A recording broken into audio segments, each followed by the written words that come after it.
So I'm curious. I'm excited to talk to you about this because Niners Wire is required reading for me when it comes nice. to the San Francisco 49ers. Mm-hmm. Missed you on Candlestick Chronicles for sure, but I don't feel like, and you tell me if I'm wrong, you're super high on the way Brock Purdy is playing. I wouldn't, within the context of the offense, yeah, I think he's playing okay. The big takeaway for me is, even if I think, man, you know what, he hasn't been as good the last couple games. Mm-hmm. And then you look, in fact, I have his stats from the last 2 games right here. Look at my rundown. How about that? Where are we at? His last 2 games, he's 67.7% completion rate. 68%, that's a very good number. Mm-hmm. 516 yards, it's 8.3 yards per attempt. Again, very, very good number.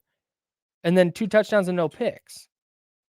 Whether he's a top 15 quarterback or not doesn't matter. If that's what he's doing in this offense when he's playing what I deem to be not great, Mm-hmm. you love the spot you're in. So that's the part where, and I think this is me, Mm-hmm. because I feel like I might have watched him differently than other people did last year. Mm. I watched him in the sense of just kind of see what happens. All right, he's doing well. All right, cool. Kenny'd come in. Oh, he got the tat. He looks so good. Okay, like, all right, like, cool. Okay. Mm-hmm. And then I said all off season, like, it's different now. He's the guy now. And I think the approach from a team perspective and from a quarterback's perspective, from a human perspective, is very different when you go from, hey, okay, Jimmy's gone, Trey's gone. Go out there. We're going to ease you into this offense. We're going to do everything we can to make this as simple as we can for you. Mm-hmm. And again, he did a great job. But I was watching him with the eye of, how does he handle essentially being the man now? Mm-hmm. Brock Purdy is the man for the San Francisco 49ers. And I thought last week against the Rams, I thought he had I don't think he played a very good game. But I walked away extremely impressed with a variety of different things. His poise in the pocket, which I think you outlined in an article last week as well. His composure overall, especially, this isn't fair to anyone, but it's what I did, watching what was going on with Jimmy on the other channel. It's like Jimmy seemingly gets flustered so easily. That last drive last night, which was everything that the San Francisco 49ers needed in that game. Drain the clock in the fourth quarter, put the game away. Like, to me, the game wasn't in doubt. But you scored a touchdown there to just, it's over. Right. This game is over. Even a weird thing could happen and they'd be fine. The San Francisco 49ers are 3-0. That was the first time I thought the conversation about Brock Purdy needs to start shifting to him being one of the better quarterbacks in the league. I don't care. I understand that he has Debo, and I understand that Kittle is here. Sure. And I don't want Christian McCaffrey to be removed, because I think these guys, the success of the 49ers is hand in hand with Brock Purdy and Christian McCaffrey. But I look at what he's able to do and what other quarterbacks aren't able to do. And even with the floater that he threw out to George Kittle, that George Kittle had to like jump in front of and bat down, and a couple of other passes that he missed, even with the overthrows that he had last week against the Los Angeles Rams, I'm starting to feel like every time I watch Brock Purdy, I'm watching one of the better quarterbacks in the league. Interesting. So I'm trying to live in a little bit of a gray area, because I think there's a tendency to be like, he's either, great or he stinks. I think he's somewhere in between there. And there's no doubt that there are things, I agree with you. I think he is better than Jimmy Garoppolo. Maybe he doesn't have as strong of an arm. Maybe there's all these like physical traits that he doesn't have, but you mentioned the pocket maneuverability and his ability to play poorly in the first quarter and then just keep at it. And the fact that he still put the ball in the air 37 times was a pretty big surprise to me, because I think if that's Jimmy Garoppolo having that first quarter, the Niners pack it in for the day, because Shanahan doesn't trust him. And I think that's another quality that Purdy has. He just doesn't get shook. He doesn't get flustered. Like last night, with how much the Giants blitzed him on all but 6 of his dropbacks. And he never. That's crazy. That is an alarming number. Like that was like the Giants. Their defensive coordinator thought they played Sunday, and then got into a meeting yesterday and went, "Oh, we played a game plan. We're gonna blitz. We're just gonna blitz all day." Mm-hmm. Like that. That's kind of how that looks. And you could tell early on, like it was getting to him. It was part of the reason I thought he was off target with some throws early. He was trying to fit some throws into some tight windows that weren't really there. He got, like you said, he got lucky a couple of times on balls that could have been intercepted but weren't. But he figured it out, and he got better as the game goes along. And that's a quality that people don't talk about or think about when they think about the best quarterbacks in the league. But the other thing I come back to is, if I go down the list of starting quarterbacks,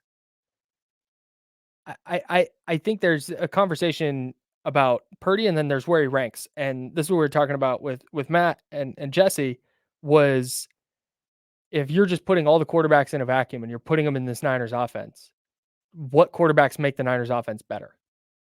Does Tua? I mean, Tua's got a big arm. I think Tua does. I guess. Sure. I think Tua does. Zach Wilson for sure doesn't. No. Josh Allen? Sure. I think Josh Allen does. Mac Jones? No. That's a no for me too. Jimmy, we know. Patrick Mahomes and Justin Herbert? Patrick Mahomes, yes. Justin Herbert. You're out on Justin Herbert? I'm not the guy. I don't like this Chargers team. I'm not buying them one bit. Okay. I don't buy this Chargers team at all. Jesse's so fired up. That was so funny. That's fair. Do you not like Justin Herbert either? What was that reaction? Justin Herbert is cool, but I was saying it on the Insiders earlier. The dude gets by with like no blame whatsoever. Okay, Nothing is ever on him, ever. It's always Brandon Staley. Nothing is ever on Justin Herbert. Well, Brandon Staley's bad. Yeah. But Justin Herbert, yeah, like, all right, put that out there. Brandon Staley, I'm not a fan. He's bad, all right? But Justin Herbert gets none of the blame whatsoever. Jesse just by himself in the Brandon Staley hive. Yeah, yeah. No, so I think that Justin Herbert would succeed with the 49ers at a higher level than Brock Purdy would. Does. Okay. I'm not. I don't have the energy to fight that one, so I'm fine with it. Okay. I don't know why I feel the way I do about the Chargers. I just do. Okay. All right. Fair enough. That's fine. Lamar? Yeah. Yeah, I think so. Yeah. Kenny Pickett, that's a Lamar no. with Kyle Shanahan would be crazy. That'd be so much fun. Nuts. That'd be so much fun. That'd be nuts. Kenny Pickett's a no. Deshaun Watson? Deshaun Watson. Absolutely I'm out too. Absolutely not. He's gone. Joe Burrow. He's pissing me off. Joe Burrow's a yes for me. I'm just going through the AFC and then we'll stop this bit. Okay. But Trevor Lawrence? I'm not sold.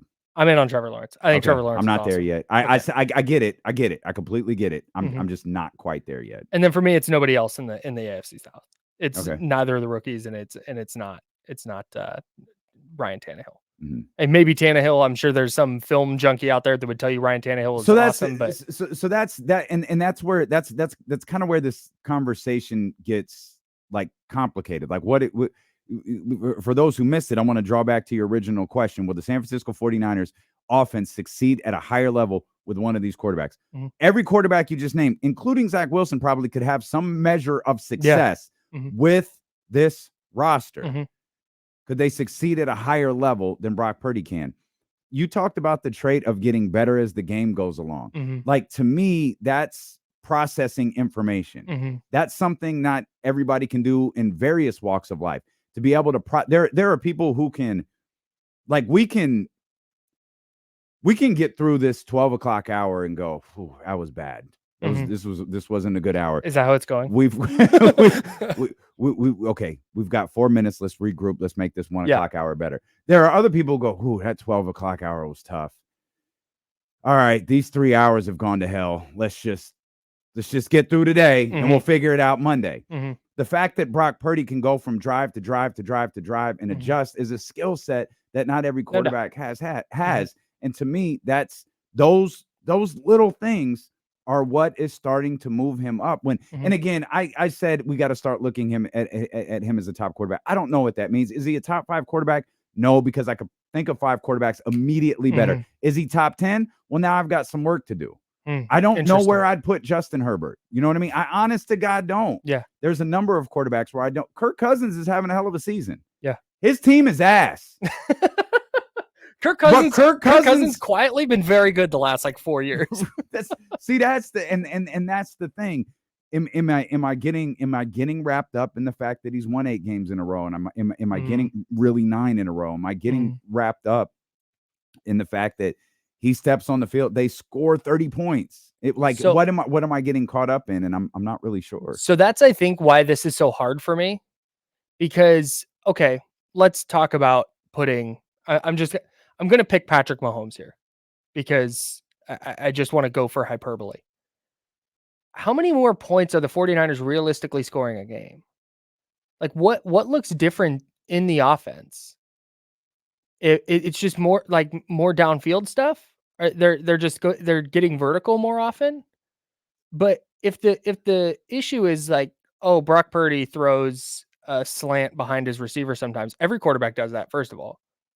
And second of all, I don't know that this Niners offense is built to be super vertical like the Tyreek Hill Chiefs were. So how much? I'm glad you said that, because this feels like something you know off the top of your head, and it's one of your many qualities that pisses me off. So I'm going to ask Jesse to look it up just in case you don't know it. What's like Patrick Mahomes with Tyreek Hill? What was their average score? Like what did they average over a year in terms of what they scored? I know the Niners. I'm actually surprised you don't. I know the Niners in 2019 averaged like 29.2 points a game. You don't have to look it up, Jesse. And okay, I know you want to. Well, now I want to look. Well, now I want to look. Now I want to. Now I feel like points are going to be made. And I'm going to need this. Now I'm going to need this. Well, but the Niners were 29 points a game in 2019, which is like a top 50 scoring season ever, quietly. Wow. And I think the Chiefs outscored them that year. No, they didn't.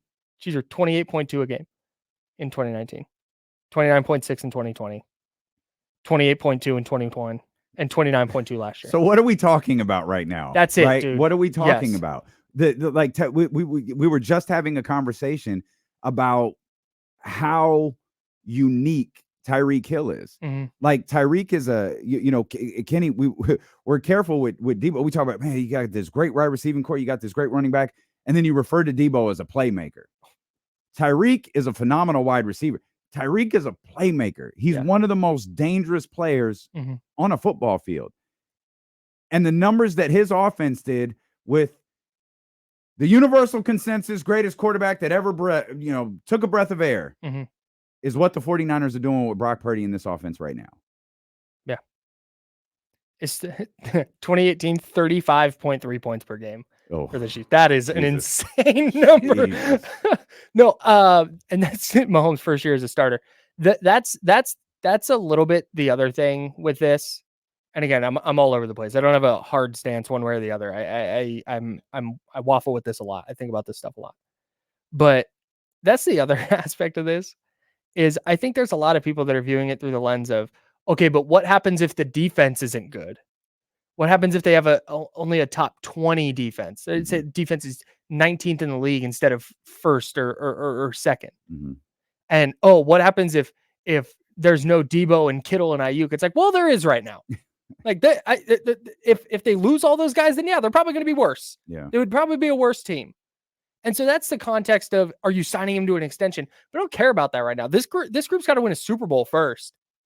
And everything I've seen, pausing the conversation we've just had about where Purdy ranks and all that, they're averaging more than 30 points a game when he starts. Mm-hmm. He's won 2 playoff games. Yeah, he outplayed Dak Prescott in the divisional round last year. Mm-hmm. Who cares if he's a franchise quarterback or not if he wins you a Super Bowl? And if he wins him a Super Bowl, they're probably going to sign him long-term, and that's going to be what it is, and they'll reap what they sow if you think that he's that bad. But if they win a title, then it's all worth it. And everything I've seen so far, the only thing that matters is, can they win a championship in 2023? And the answer for me is yes.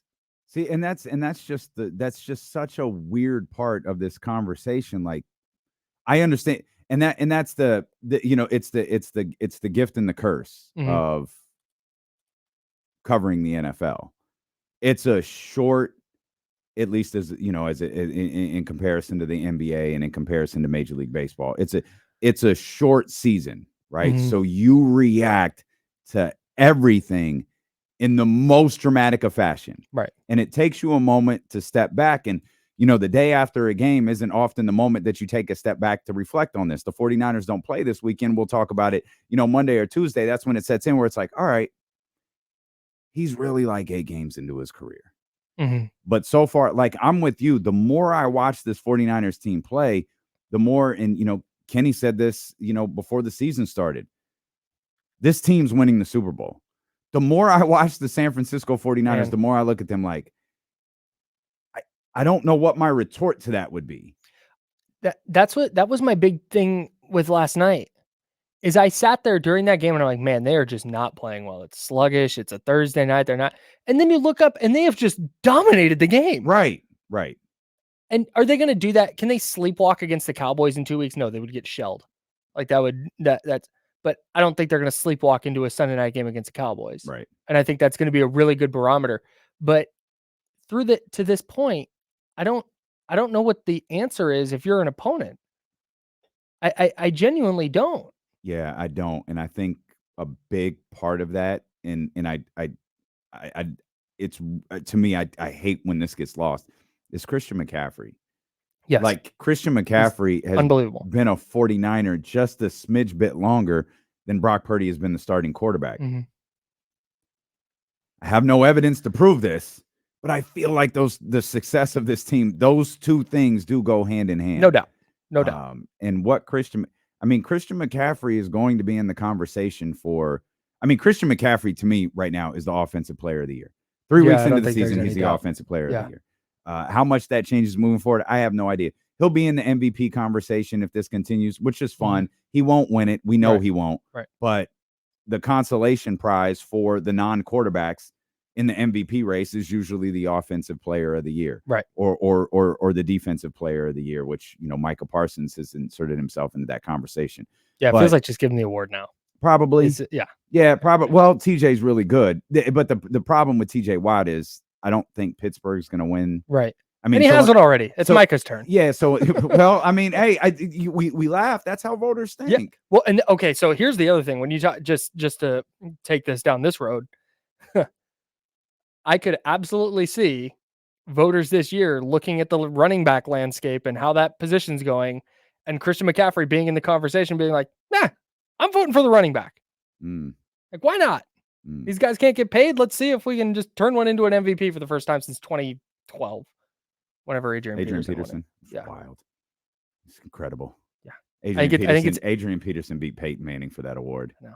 I think it's 18 of the last 20 have been quarterbacks. I think. Sean Alexander. And LT got in there too. So maybe 17 of the last 20. Sean Alexander won an MVP, right? Yeah. Okay. 06? 05? Somewhere around the Super Bowl year. Yeah. AP taking Christian Ponder to the playoffs is one of the single greatest achievements in the history of the NFL. Adrian Peterson got Sam Ponder's husband to the playoffs. That's crazy. That's a solid. Did you see Andrew Luck made an appearance yesterday? You might not have seen that. Oh, I saw it. Did you see Andrew Luck in person? It was no. Oh, you didn't. That's fun. And he did the Twitter bit. Yes. I love leaning into memes about yourself. What if we found out that Andrew Luck was behind the Twitter account this whole time? He's instantly the most likable NFL player of all time. He would be on Good Morning America. It'd be the single greatest story in the history of professional sports. I need that to be true so I can hear Al Roker explain the meme. You really love Al Roker. God, I just really, really like Al Roker a lot. Don't you have a picture of him? Yes, I have an does. autograph photo of him. Thank you very much. It's personalized to me. That's tremendous. Thanks. I love the sniff at the end. Like that was the flex. I love it. That's I took sorry, I had a video go viral on Twitter, so he signed a picture for me. It is what it is. Very nice. Very nice. The great part about Andrew Luck doesn't do anything. I know. I feel like we've seen Andrew Luck twice since he retired. I can't remember what the first time was for. And then this. He's coaching a high school team in Palo Alto now. He was at a sideline, maybe at a Stanford game. It was something that had to do with college, and I remember he looked really, really skinny. Mm-hmm. He was in this ill-fitted he was t-shirt. Dressed all crazy that day. Yeah. And it was almost like, hey, is Andrew Luck okay? Yes, and then you realize, no, that's just his vibe. That's just him. And then to show up as the Twitter bit yesterday, that's phenomenal. I need I don't know. I don't care who does it. I need the full deep dive on what, how, when. Was that a Richard Sherman thing? Is it the Stanford connection? Was it Christian McCaffrey Who reached out Andrew Luck and was like, hey, we're going to be in Palo Alto? Because it wasn't like it was the Colts or something like that. It's just, hey, we're going to be in Santa Clara. Come on out. In fact, you know what? Wear the Civil War garb and then do the bit. So, okay. Follow-up question. Did he just have the Civil War uniform lying around? No. Okay. This is one of my favorite theories. Not theories, but like the richer you are, there's a scale. And it's the directly proportional scale. Okay. The richer you are, the quicker you can acquire a high quality costume. You can tell how rich a person is based on be like costume party at my house tomorrow, pull up. You can find out how rich a person is based on how nice their costume is off the jump. I've never thought about that, but that is spot on 100%. Like Kyle's got it down. Because you see that all the time, like rich people or whatever, like they just have like the best rich costumes. People like go off on Andrew Luck Halloween. had the costume that literally the old guy in the profile picture was wearing. That's phenomenal. Because when you're rich, you can go on the internet. It doesn't matter what site. You're like $9,000 to get it here tomorrow. Great, do it. The crazy part, or you know a person. It was probably an actual Civil War costume, like it was worn? an actual Civil War uniform. There's like a blood stain on it somewhere. He hit up a Stanford he museum. borrowed it from a museum or something. Like, hey, let me hold that right quick. If you're Stanford, you're gonna tell him like, no, you can't wear this. Like, of Oh, course of you're course gonna not. let Andrew Luck wear it. Hey, it's Andrew. I need a favor. And the great part was he knew the answer to every question that was being asked. Like you could tell by his face, but he wasn't allowed to say anything until it got to be his. He knew the answer to every single question. Yeah, smart guy. Losing Andrew Luck press conferences was one of the great travesties of the last 5 or 6 years. I'm glad you've recovered. Sneaky thing I noticed too was that when they introduced him and did like the nameplate graphic, it was a Stanford graphic and not the Colts. Oh, that's interesting. Maybe because they were in Santa Clara, or maybe that well, it could be. Well, that was the bit. The bit was Stanford and Cal. I think that was the bit that they did on Thursday Night Football. I like my theory though of like the Colts losing another legend that just doesn't rock with them anymore. That would not shock me if that was the case. If they were like, "Hey, we're gonna do a Colts graphic," and he's like, "No." Also, do Stanford. Unrelated, but related. Might have been a stipulation of borrowing the costume from the archives.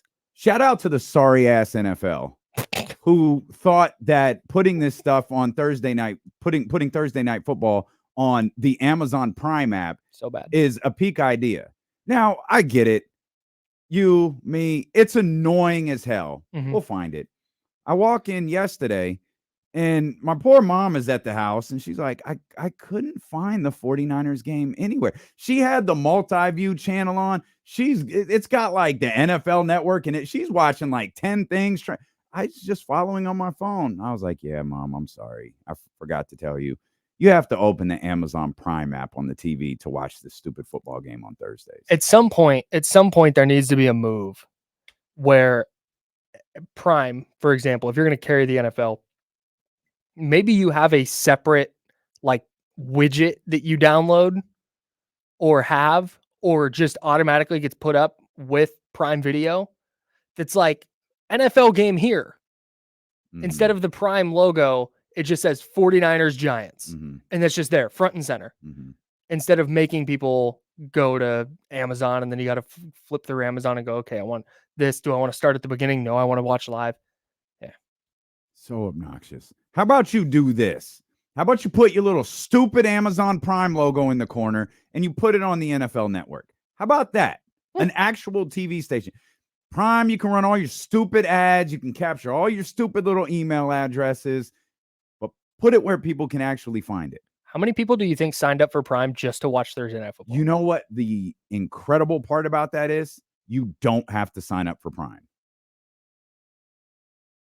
You don't have to sign up for Prime to watch the game. That's why it makes no sense. I signed up for Prime just to watch Thursday Night Football. You're lying. Stop it. I want to go back to something you said before we, goof off and 20 minutes pass. Okay. or 20 more minutes pass. You mentioned that stat about the Giants blitzing the 49ers, all but 6 plays. 33 out of 39. What's that tell you about? Does that, let me rephrase it. Does that tell you something about the 49ers offensive line? Does that tell you about like what a game plan? Because the Giants, and this was something we talked about yesterday, prior to last night, and I think they had 2 of them. Mm-hmm. Prior to last night, the Giants didn't have a sack. They hadn't sacked anyone on the season, and I think they got Purdy twice last night. Was that, hey, let's get this hey, let's get this defense going. We're going to be as aggressive as possible, or was it, hey, if there's a weakness on the San Francisco 49ers team, it might very well be this offensive line. I think it might have just been a matter. I think it's maybe a little bit of everything.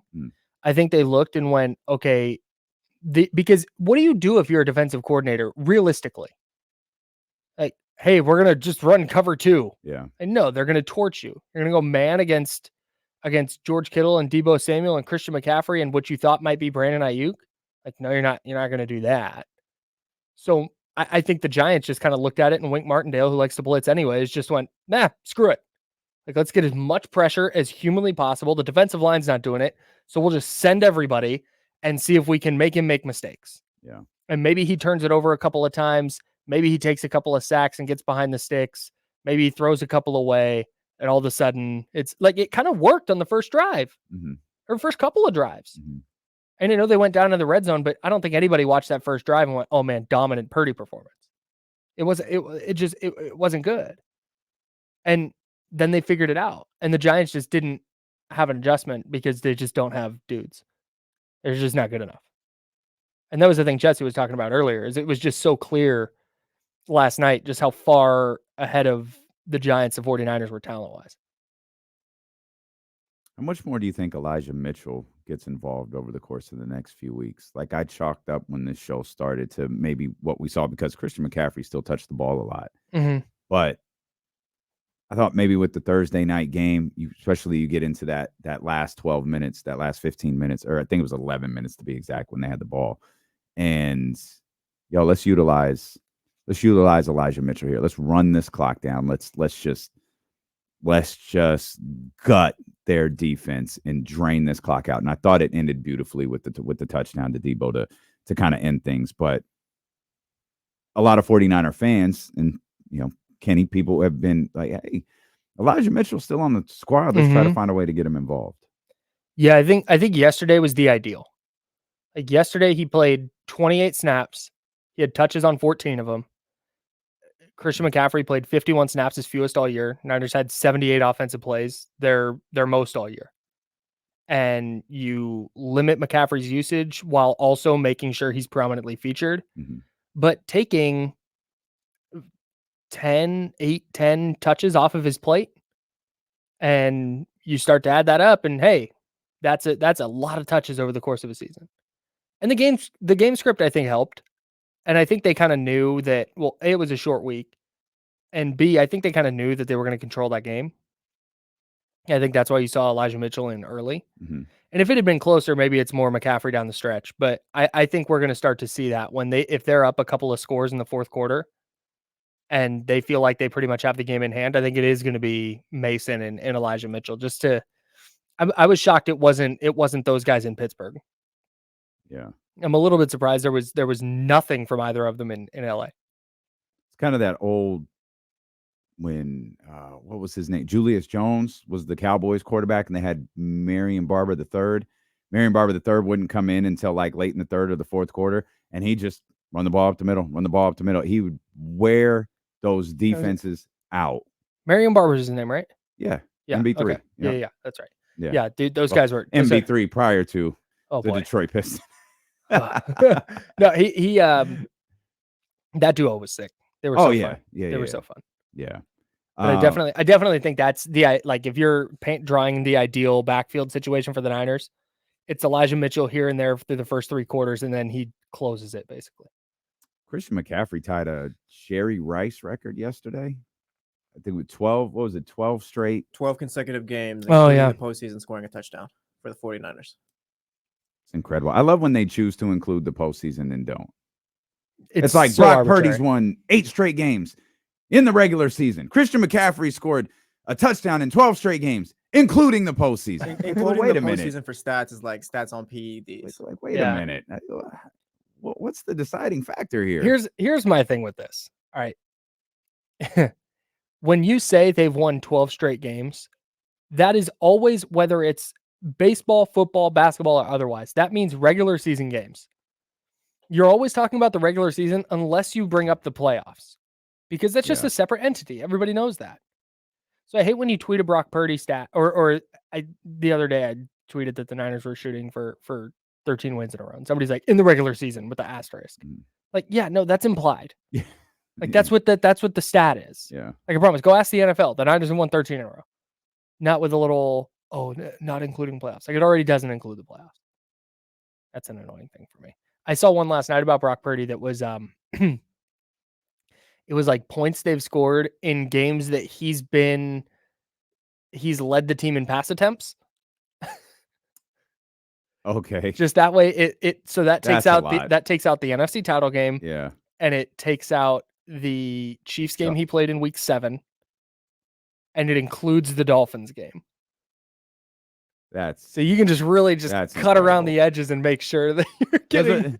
If you take away all the bad stuff, he's awesome. That's strong vibes of like, oh, what was the stat we used to see? Oh, NBC Sports California used to work really hard on this. God bless him. Buddy Hield is the leading 3-point shooter in the NBA since December 3rd. And then it would change. Buddy Hield is the leading 3-point shooter in the league since December 18th. Because Steph made a few more shots now, so we've got to change the date a little bit. I was like, oh, guys, please stop doing this. Please stop doing this. A lot of times, like, let's take the Buddy Hield Steph Curry example. If you've made the second most threes in a stretch behind Steph, like, that's still very good. Yeah. You can still highlight that. It's almost like the regular season postseason thing. Just, it's implied. Steph is the guy. Sure. You're second. Like, sure. Or Patrick Mahomes stats, too. Right. Like, second to Patrick Mahomes. Mm-hmm. Like, okay, that's fine. It's okay. Yeah. So random. I love it. George Kittle got involved yesterday. Actually, a couple of guys got involved. George Kittle and Nick Bosa. Mm-hmm. I talked at the top of this show about, I don't care how bad New York is or how bad I perceive New York to be. If a couple of guys on your roster, important guys on your roster, have to use them for a get right game, by all means, use it as a get right game. Doesn't matter. Yep. I would way rather Nick Bosa have 5 pressures and a sack against the Giants than 2 pressures and no sacks. Like that. Right. Like, that's what that's for. You go out and you play, your best players play their best against a not very good team. It doesn't, it doesn't matter that it wasn't the Cowboys. What do you think what is the switch flip with George Kittle? Like, is that an approach? Do you think that's an approach from Kyle Shanahan? Do you think that's a product of Brandon Ayuk being there? Do you think that's a conscious effort by Brock Purdy? Because like it's left people asking questions a little bit about George Kittle. And I don't think anyone's like, oh, George Kittle's like trash. I don't think it's anything like that. It's like, hey, maybe George Kittle is a primary reason to why Christian McCaffrey has been able to do what he's been doing. But last night we were reminded, oh yeah, this dude can catch passes. This dude can do a lot on the offensive end. Do you remember what George Kittle did last year stats wise? Just vaguely. He went 60 catches, 765 yards, and 11 touchdowns. Okay. That was his career high. He did that while missing the first 2 games. Mm-hmm. He didn't play. He was hurt. And then the next 3 games, he had 11 catches for 99 yards. That was how he started the year. Mm-hmm. And he finished with 60 for 765 and 11 touchdowns. I think there's going to be games like that and stretches like that where he just isn't super involved, whether it's because he's being taken away or whether it's because he's almost 30 and he's played a ton of football and he's banged up. I didn't work through this question in my head. How much of that also is a product of the way the Giants were playing defense? You talked about, blitzing on, all but 6 plays. Part of that is probably left either George Kittle open or George Kittle one-on-one with someone who's already backpedaling. Yeah, or George Kittle leaking out into the flat. And how many receptions did he have like that last night? Whereas I think it's 3 or 4 of them where it's just him just catching it, going toward the sideline and turning upfield and breaking some tackles. It looked like vintage George Kittle.